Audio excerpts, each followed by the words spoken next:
O nosso bate-papo sobre cirurgia bariátrica é com o Dr. João Batista Tomás Rodrigues, que é membro da Sociedade Brasileira de Cirurgia Bariátrica e Metabólica. Tudo bem, Dr. João Batista? Tudo bem, e você? Bem também, prazer recebê-lo no Saúde em Dia. Dr. João Batista, a obesidade já é uma epidemia no mundo, né? É, sim, com certeza. Hoje as estatísticas mostram que no Brasil, pelo menos, 50% das pessoas estão um peso acima do que é o previsto, que é o ideal. E eu li que a Sociedade Brasileira de Cirurgia Bariátrica e Metabólica fala que cerca de 100 mil cirurgias bariátricas são feitas no nosso país, né? Pelo menos por ano. Por ano, sim. E a tendência é aumentar, né? A tendência é aumentar. E realmente é uma alternativa para quem está na obesidade? Das armas terapêuticas que a gente tem para o tratamento da obesidade, apesar de ser uma arma terapêutica com todas as suas indicações e contraindicações, ainda é a mais eficiente. Mas claro, que se você comparar dieta, atividade física com cirurgia, sem dúvida, dieta, atividade física sempre será a melhor opção.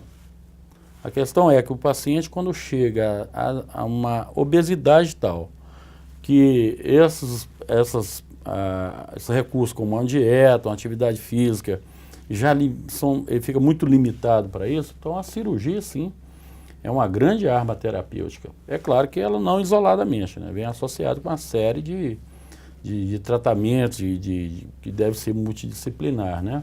Mas sim, uma grande arma terapêutica no tratamento da obesidade, muito eficiente. E o que é considerado obesidade, né? Quando que a cirurgia bariátrica é indicada? Ainda mantém-se como uma ideia geral pela Organização Mundial de Saúde, dentro das classificações em obesidade, obesidade grau 1, grau 2, até a obesidade mórbida propriamente dita e o superobesidade. Ficam indicados as cirurgias no momento atual, qualquer paciente que tiver obesidade grau 2 acima, sendo que a do grau 2 seria IMC de 35 acima, com doenças correlacionadas como diabetes, hipertensão arterial e uma série de outras patologias consideradas comorbidades que melhoram e que até curam com a cirurgia. E classicamente seria aqueles pacientes obesos mórbidos com IMC de 40 acima. E obviamente esses pacientes, por quê? Porque eles têm comorbidades tal e podem desenvolver comorbidades no futuro que vai diminuir a expectativa e a qualidade de vida dele, né? E quais são os tipos de técnicas cirúrgicas que existem? São várias técnicas, né? A gente tem técnicas ditas restritivas, técnicas desabsortivas e as técnicas mistas, né? As restritivas você já deve ter escutado falar da banda gástrica, o balão, né? Hoje a cirurgia da gastrectomia vertical, que é o sleeve, tem a gastrectomia endoscópica, também é uma cirurgia restritiva, mas todas com resultado, né, ideal e com pacientes que devem ser muito bem avaliados para indicá-los, né? Mas acho que uma delas é a mais realizada atualmente, né? A cirurgia mais realizada no mundo ainda são cirurgias que combinam o aspecto restritivo e o aspecto desabsortivo. O que isso significa? Significa restritivo, ou seja, não permitir alimentação em volume, grandes volumes. É o que a gente fala que o estômago reduz de uma garrafa para um copinho. Um copinho, exatamente. Então ela é restritiva nesse aspecto. E por outro lado ela é desabsortiva porque nem todos os alimentos serão absorvidos de uma forma adequada no intestino. Então a perda de peso acontece porque o estômago fica pequeno. Fica pequeno e também porque há uma desabsorção de alguns tipos de alimentos. Entendi. Nem todos os alimentos serão absorvidos de maneira adequada. E tem cirurgias que são muito mais desabsortivas.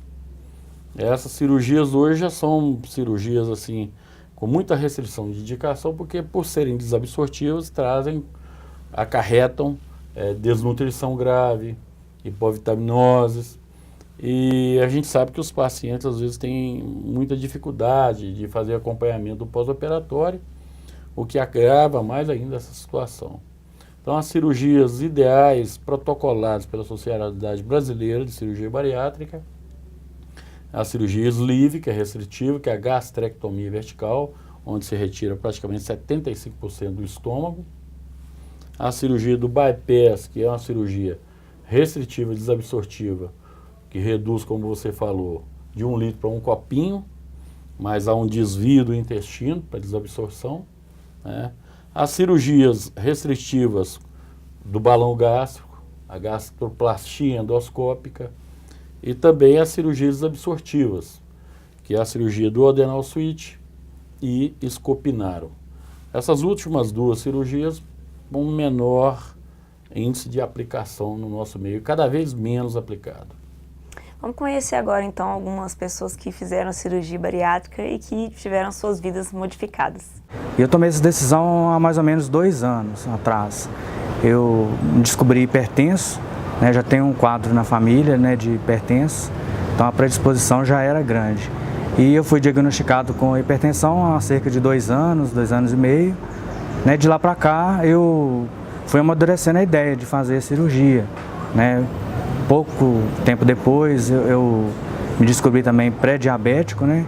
Então isso reforçou mais ainda a minha decisão. Fiz acompanhamentos com nutricionistas, né? Atividades físicas também eu sempre fazia, mesmo, né, com um quadro de obesidade um pouco menor, mas eu já praticava certas atividades físicas, né?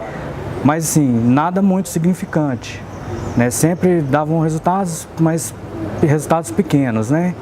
E com problema de saúde, que se agravou depois, aí eu tomei essa decisão da cirurgia. Eu me preparei mais psicologicamente no pré-operatório do que das outras formas, porque assim, você tem que entender que é uma segunda oportunidade que você está tendo.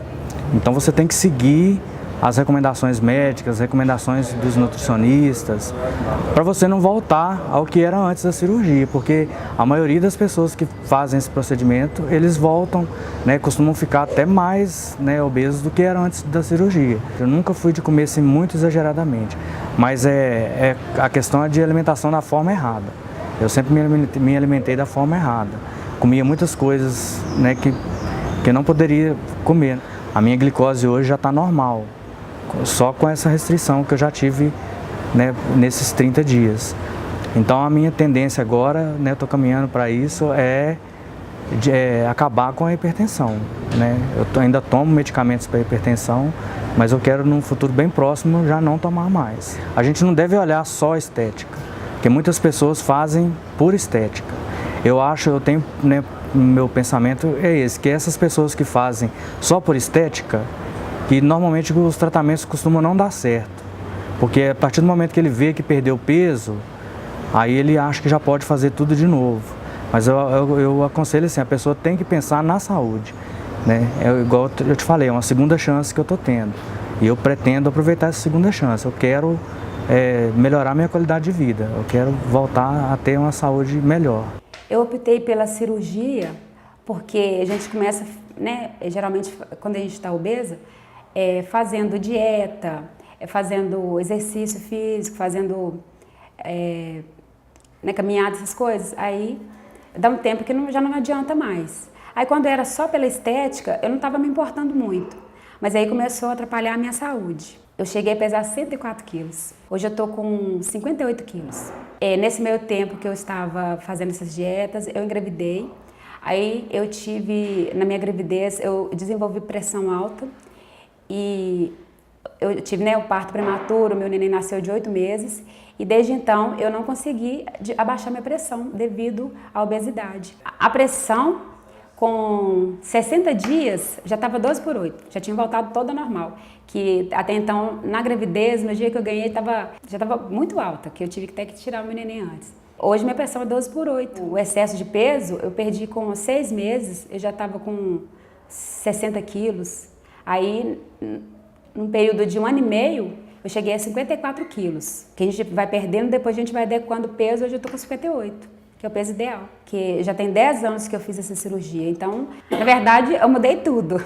Mudei desde, tipo, a gente muda desde o guarda-roupa, né, porque eu usei, minha última calça foi 52, hoje eu uso 40. Então, desde o guarda-roupa, e a gente fica mais vaidosa, mudei cabelo. A autoestima da gente melhora. A vida da gente muda? Muda. Você tem que aprender a se reeducar alimentarmente do zero. uma pessoa mais saudável, mais disposta, porque quando você está obesa, né, você não tem muito ânimo para as coisas, qualquer coisa você fica cansado. Hoje a minha vida é totalmente diferente. Estou feliz, muito feliz. Doutor João Batista, quais são as taxas de sucesso das cirurgias? A taxa de sucesso da cirurgia se avalia após um acompanhamento de 5 anos. Ou seja, o que a gente percebe é que as cirurgias como o bypass, agora o sleeve, são cirurgias muito bem sucedidas quando atingem uma média de sucesso de 80% a partir desse 5º ano de observação e acompanhamento do paciente. Mas a gente conceitualmente diz que a cirurgia é bem sucedida toda vez que o paciente já atingiu uma perda ponderal de 40% do excedente da época da cirurgia. Ou seja, se uma pessoa tem previsto para ela um excedente de peso de 60 quilos, ela perdeu cerca de 30 quilos, ele já é um paciente bem sucedido. Não existe a correlação matemática de perda ponderal, né, em termos de relação peso-altura, dizer que a pessoa vai perder exatamente o excesso do peso dela, isso não se aplica, isso não é a realidade da cirurgia, não. Tem pessoas que podem perder muito mais peso, tem outras que não chegam a atingir a meta de perda ponderal. Isso está relacionado ao metabolismo, que é individual, cada um tem um padrão de metabolismo, está relacionado à dedicação no pós-operatório, seguir as dietas de forma adequada, atividade física sempre, quanto mais precocemente puder ser inserido no tratamento, tem que ser inserido. Tenho pacientes aí que perderam 50 quilos ou mais, que não precisaram de qualquer cirurgia reparadora, tá? E é surpreendente o resultado, porque são pessoas que se dedicam e são triatletas hoje, no Vale do Aço. É uma mudança de vida, né? É uma mudança de vida, radicalmente. É mudança comportamental. A cirurgia tem um aspecto mecânico que é restrição e desabsorção, mas tem um lado dela comportamental que não pode jamais ser desinserido do contexto. Doutor João Batista, vou encerrar a nossa conversa por aqui. Obrigado pela sua participação. Eu que agradeço o seu convite, Tassiana. A gente estará sempre à disposição quando houver necessidade e interesse. É um tema extremamente interessante. Há muita controvérsia ainda em cirurgia bariátrica, particularmente no que tange hoje a cirurgia metabólica. O conceito bariátrico era a cirurgia que envolvia redução de peso. Mudou esse conceito bariátrico e metabólico por causa das doenças metabólicas associadas à obesidade. Por isso, a Sociedade Brasileira de Cirurgia Bariátrica e Metabólica. Com certeza. E com certeza, a gente estará sempre à disposição para esclarecimentos, caso isso ocorra, o convite. E é um tema de interesse geral. Não, com certeza. A gente ainda tem muita coisa para falar sobre esse tema. Ok. Como o senhor comentou, para falar de cirurgia bariátrica, a gente precisa falar de um atendimento multidisciplinar. Daqui a pouco a gente conversa com a psicóloga Cláudia Silveira Domiciano.